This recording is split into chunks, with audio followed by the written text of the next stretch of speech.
levels where it sort of feels like we've solved, lots of humanity's problems. Yeah, both physically and biologically, okay? We've got medical breakthroughs as well, like smallpox, never heard of it. I mean, I have, but I've never got it, and I probably won't ever get it. You know what I do still get? All of us still get? A case of the Z's. Every day. Yeah. Every day I get tired, I have to close my eyes and do nothing productive for 8 hours. It is such a waste of time. A third of your life, Michael. Hello, science. Can Hello? we fix this? Get on it, please. We're not asking today, we're demanding. We're demanding answers. We're demanding solutions. Why haven't we cured sleep? Or, I guess to be more fair, why haven't we removed our need for sleep? Right, I think we can all agree that sleep feels like a design flaw. It's like, I want to be maximally productive. This is not the way I want to do it. Yeah, it feels like a design flaw when looked at from a certain angle, not only because it's unproductive, but it's also dangerous. Okay, imagine that we're prehistoric people. We sleep on the ground. Hello, we've got predators. We've even got conflicts amongst ourselves with people in our group, people outside of our group. We're just sitting ducks there. Yeah. Like, how does it make any sense? Wouldn't it be better if we were just always on?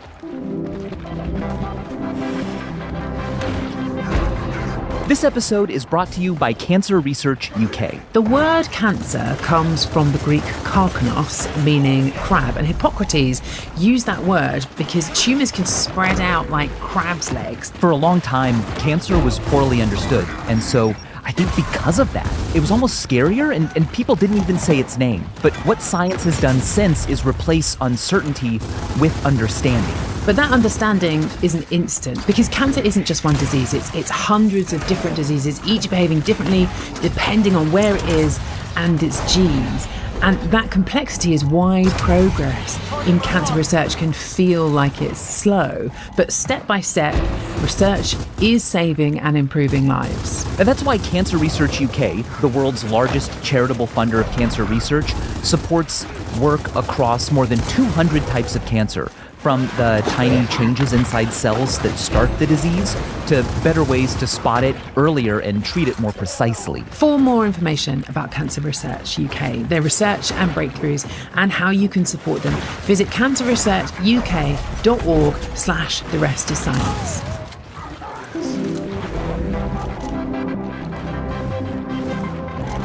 I mean, people have tried this, right? So famously, there was quite widespread use of amphetamines in World War II I think that was... The Nazis didn't do a lot of good stuff. I think I'll just end that sentence there, actually.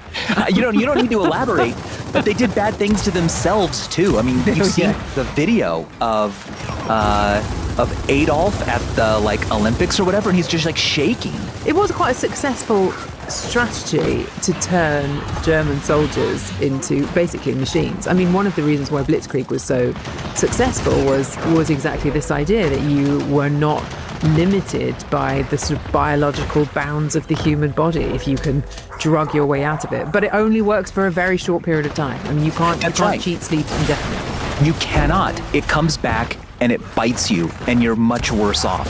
There are a lot of hacks. There are a lot of strategies to do, shorter naps throughout the day, like a very segmented kind of sleep schedule, and maybe then you still feel refreshed and sharp, but you've only slept fewer hours. But this is all centering around two things, basically. People who have sleep disorders, they're uncomfortable with how they sleep, they can't get the rest that they need, or they don't want to have to sacrifice so much of their life to sleep. So I want to go through and just put this sacrifice in perspective. Humans sleep about a third of each day, about 8 hours, okay? Which means that when you live to the ripe old age of, say, 80, you haven't. 53 and a third years is all you get of waking life, even if you get to live to 80, okay? It gets worse when you look at other animals, like a cat. Let's say you had a cat that lived to be 20. That's pretty good. That's an old cat. But yet that cat really only lived to be 13, because they spend how much? I wrote it down somewhere. 35%. Okay, 35% is a lot. Adult humans only spend about a third of their lives sleeping. Cats spend a little bit more than that. But the little brown bat spends 83% of its life sleeping. I mean, what is the point? It's not getting anything done. It's not getting anything done. And I think that's actually a really deep way to put it, because this bat, it sleeps in caves all the time. And it gets up for 4 hours a day to eat, because its food source, which is like mosquitoes and like insects that are only active also in a short period of time, it's only available then.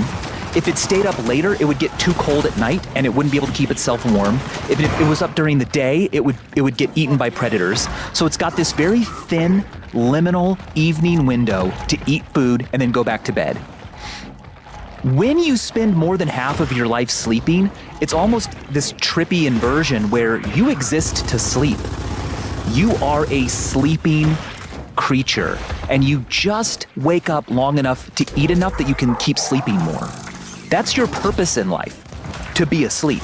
So there's so many animals whose entire purpose on this planet seems to be to sleep. But let's go up this chart. Pythons, okay? I'm not going to just focus on mammals. Pythons sleep 75% of their life, 18 hours a day. Lazy. And here's my favorite, the mouse. The mouse is the ultimate liminal creature. It spends almost exactly half of its life awake and the other half asleep. Horses, other side of the spectrum, only 12% of their life is spent sleeping, about 3 hours a day. Wow. But the ruling, complicated big animal for not sleeping is the wild African elephant. It only sleeps about 9% of the time. So that's only about 2 hours a day. That's it. But here's the thing, I want to throw this in there, and I think we'll revisit it later. If you capture an African elephant, it will sleep 20% of the time. So it goes from 2 hours to 4 to 5 hours a day. They start sleeping more if you capture them. I mean, it's just way more boring. Way more boring. It's way more boring. And I can tell you the other hypothesis is that they just don't need to eat as often, because their food is being given to them. It might even be higher energy food. And so their body is like, well, we can rest more often. We can only sleep 2 hours a day because our huge bodies require so much food because we eat grass. Hello. Like we just need to be eating all the time. Yeah, carnivores sleep a lot more because they don't need to spend as much time finding and consuming food. So while the bat exists to sleep, the that elephant exists to chew grass, basically. I mean, that's right. It exists to kill grass. No sleep for the wicked, for the grass eaters. No sleep for the grass eaters. Horses, cows, elephants, they just don't have time to sleep. Salvador Dali is another example. He also had this bigger version of sleep because, of course, he existed to paint weird stuff. Yeah. And maybe his aversion to sleep helped him because he had a technique about a 1 second micro sleep. He would sort of sit upright holding a key with an upturned plate beneath, and as soon as he dozed off, the key would hit the plate and it would clang and sort of jolt him awake. And it worked, you know, well, I mean, you've seen the paintings, you can decide whether he held onto his mind. Yeah, I mean, he produced wonderful stuff, but I feel like that would have made him so unhappy and stressed. Yeah, I agree. Incidentally, actually, that trick of, you can do it with a teaspoon. If you lay down and hold a teaspoon above a plate and then set a timer and close your eyes, if the teaspoon as it drops and hits the plate will wake you up, and you can see how long it took you to fall asleep. In less than 5 minutes, it sort of indicates that you really should be paying more attention to your sleep more generally. Oh, wow, that's a really good trick. It's good, isn't it? One of the other reasons, apart from productivity and existing to eat grass, being tired, right, being sort of deprived from sleep is really dangerous. I mean, so many car crashes are a direct result of people falling asleep, micro-sleeping at the wheel. There's some work that was done in 2020 where researchers wanted to work out exactly how dangerous it is to drive when you are sleep deprived, and they compared people who'd been awake for 24 hours to those who had consumed enough alcohol to reach the legal limit for driving, for drunk driving. And the sleep-deprived people performed way worse. You're better off drinking. Wow. I mean, let's caveat that. You don't do don't drink. either, but yeah. Don't do either.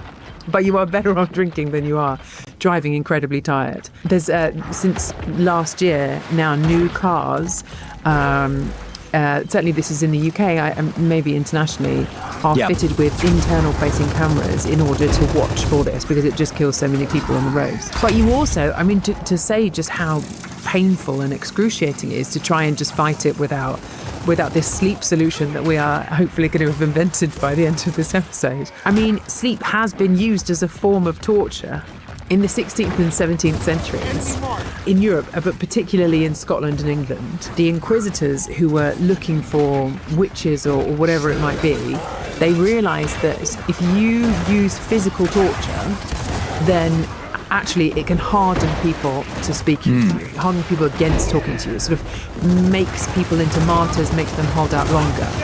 Whereas... Yeah, it sounds like they need some enhanced interrogation techniques. Exactly. W. Bush style. Right, that's what we're talking about here. And they noticed that if they kept a suspected witch awake for days, then, by forcing them to walk endlessly or maybe waiting till they go to sleep and then jabbing them, then inevitably it produces this confession, just because our drive to sleep is so intense. It's so intense. But also, double bonus, lose sleep for long enough, it starts to induce hallucinations, which of course interrogators then used as proof that the victim was communicating with the devil. Exactly. So, handy. In Abu Ghraib, they did a lot of this to captured prisoners, Islamic prisoners primarily. They would say, well, hey, let's force them to stay awake. We can use dogs to scare them, big barking dogs. You can give them electric shocks. There's a lot of ways to keep a person up. And as it turns out, there's no way to keep someone up that isn't stressful. And in my research, I found that this is the number one problem with sleep research and trying to understand the purpose of sleep.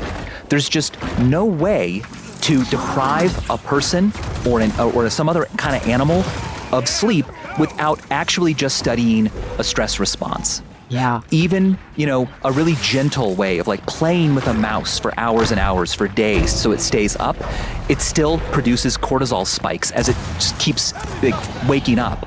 And this happens with people. I mean, people can be ethically sleep deprived because they can volunteer to do it.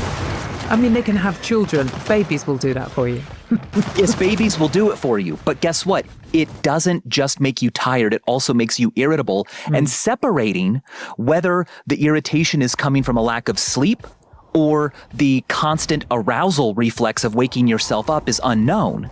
So it's really hard to know what happens when someone doesn't have any sleep, and that's the only variable that's been changed.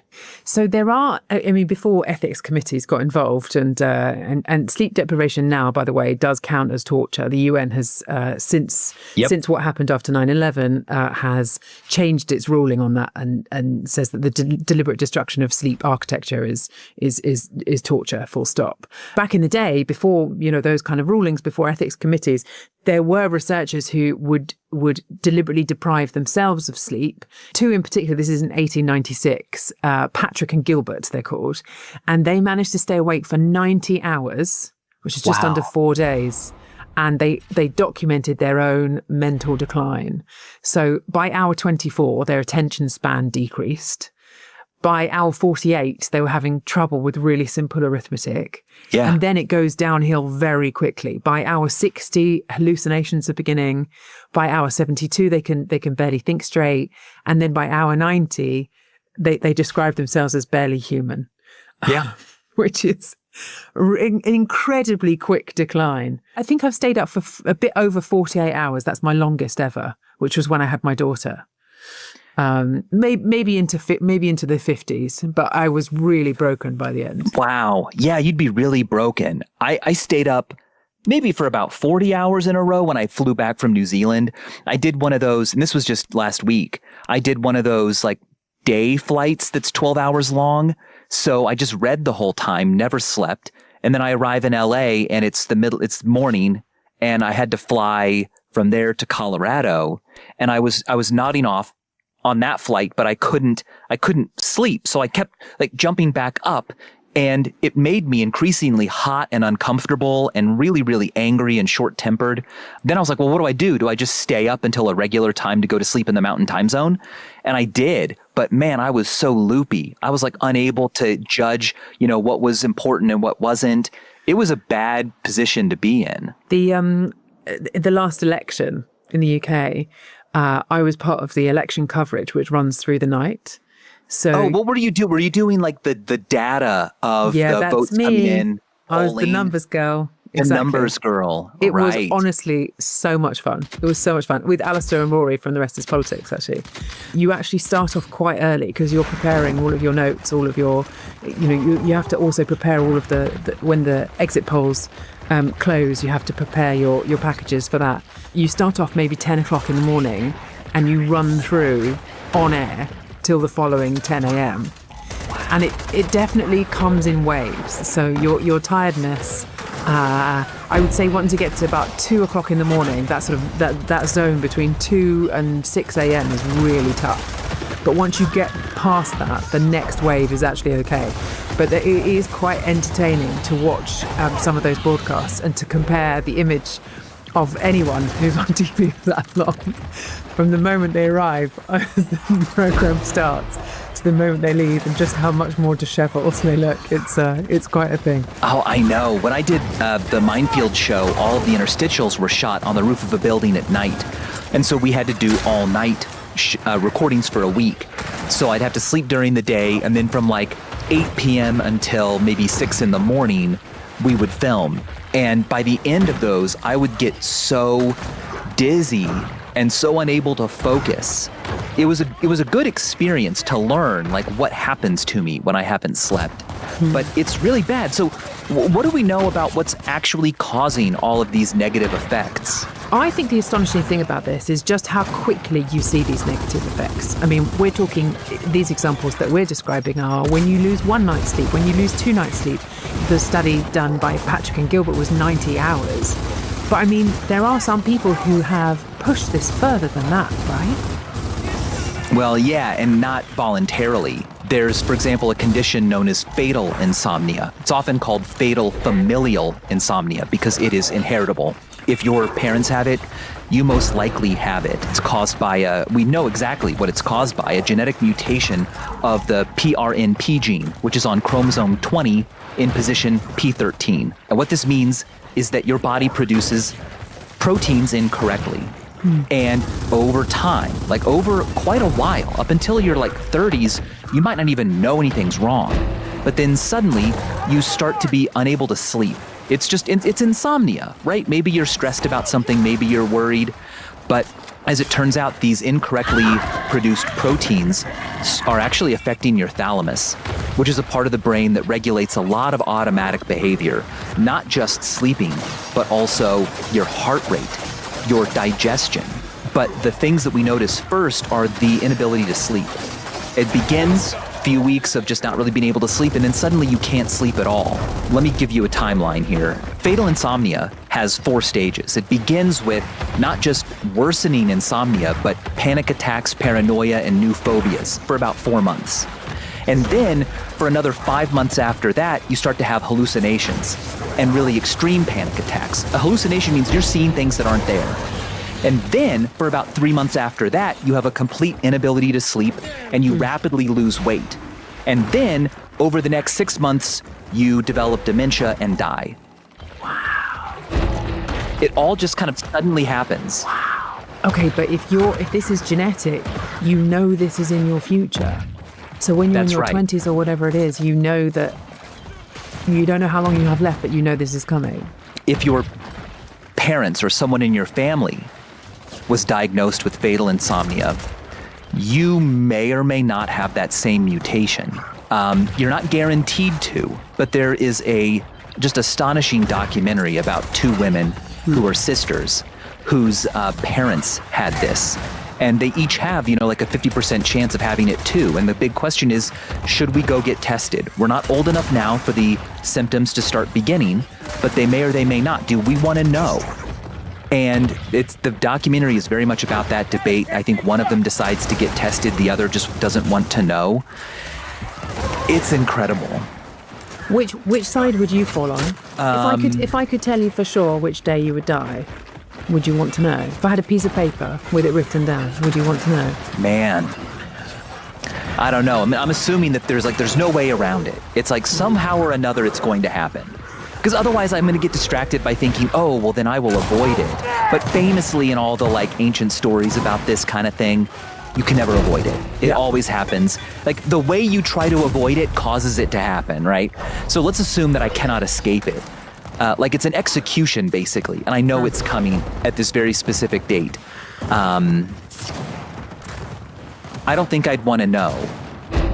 Yeah, I think that would make me use my life better. If I just knew that it was coming like a thief in the night, I would not be prepared. I would work harder. I would love harder. I would spend more time with people. But if I knew that it was, in 2057, I'd be like, nah, I'm going to procrastinate. I've got time to waste. I've got time to waste. Yeah, but if I didn't know, it could be tomorrow. So I would carpe the diem better. Mm-hmm. What about you? I think I would not want to know. I think I'm quite comfortable with the idea of dying. Not completely comfortable. I don't think you're ever completely comfortable, but I think I am not resistant to it in the same way as I was when I was younger. Well, when you were younger, if you don't mind, when did things change? So so today is I was at the hospital today, and it's my 5-year cancer-free. They don't give you a little badge. But, congratulations. But today is the day, in fact. Today is the day. So I had a quite serious run-in with cancer 5 years ago. And that was the switch. I think when you are really staring down your own mortality, I think it does change your view of death. And I like to think that I would be much more sanguine about it. But at the same time, I think it's different to say it is a theoretical question, would you want to know? But the reason why I said a piece of paper is because I think if it were literally in front of me, if the piece of paper were literally there, I would struggle to resist turning it over. And I think that your DNA is that version of that. It is written, particularly in this example of something like fatal familial insomnia. It really is written your future. And I would find that difficult not to turn over the piece of paper. Difficult not to look at. Have you read When Breath Becomes Air? Yes, it's beautiful. It's beautiful. I very much recommend that to those listening who aren't familiar with it. It's about a brain surgeon who is diagnosed with lung cancer, and he starts writing a book about kind of just figuring out what am I, or rather what will I have been once I'm gone. And I love that title, When Breath Becomes Air. When does that happen? When is my breath just back to the universe? For me, and again, this is not really about sleep anymore, but I think everything's about sleep in a way, and the rest is science. But the point is, for me, I haven't had any direct confrontation with my own mortality, but I've had the indirect kind where when my daughter was born, I started to be like, wait a second, all the boxes are checked. I graduated college, got married, had a kid. The next one is die. And that gave me a real existential crisis for a few years where I really struggled as I went to bed. And for some reason, I'm not as scared now. I don't know. I think brain chemistry changes as you grow up.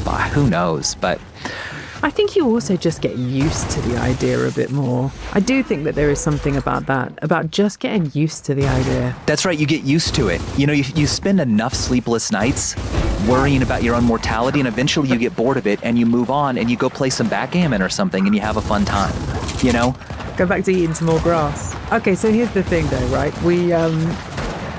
We can't change when we're going to die, but maybe we can change how much life we have between now and then, because I'm still on this mission to find out what can prevent us from needing to sleep. And after the break, when we come back, I think we're going to talk about what sleeplessness does to the body and why we need sleep.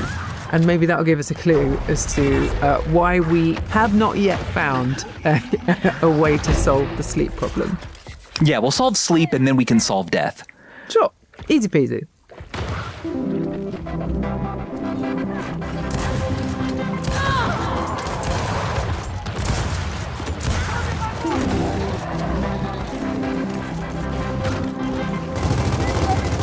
All right, so welcome back. We're going to talk about what more specifically is going on that causes all these terrible symptoms from sleep deprivation. What is sleep doing for us, or at least what happens while we sleep that is so important? Okay, so I've got a couple of things here. They are based on experiments that have been done with animals that actually give us, I think, some very important clues, even though the experiments themselves are not very nice. So just as a little bit of a heads up that these are not the nicest of experiments.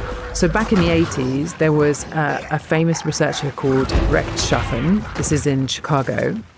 And he wanted to study the effects of extended sleep deprivation. So he had some rats. He kept them awake indefinitely. It was the same as the fatal familial insomnia. It's not just that they got sick or that they had hallucinations, that the rats ended up dying after about 15 to 20 days of sleep deprivation, this was.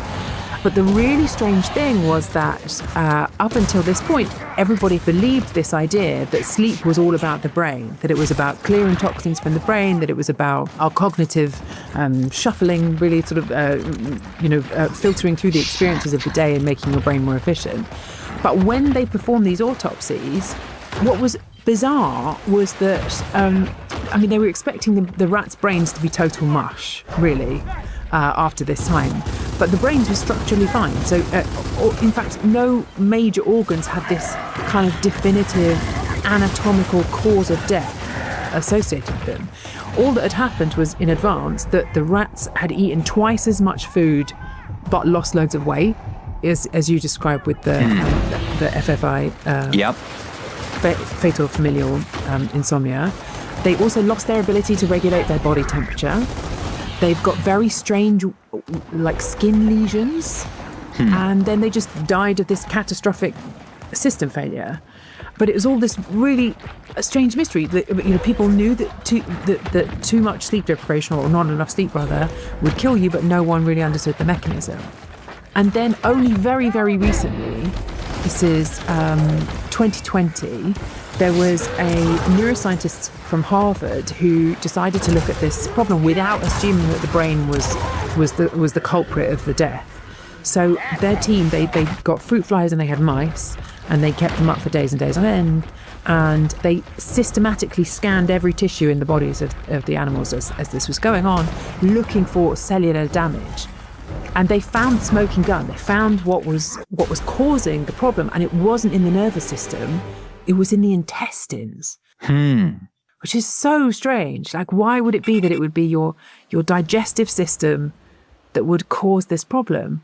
And it turns out when you deprive an animal of sleep, their gut fills up with these toxic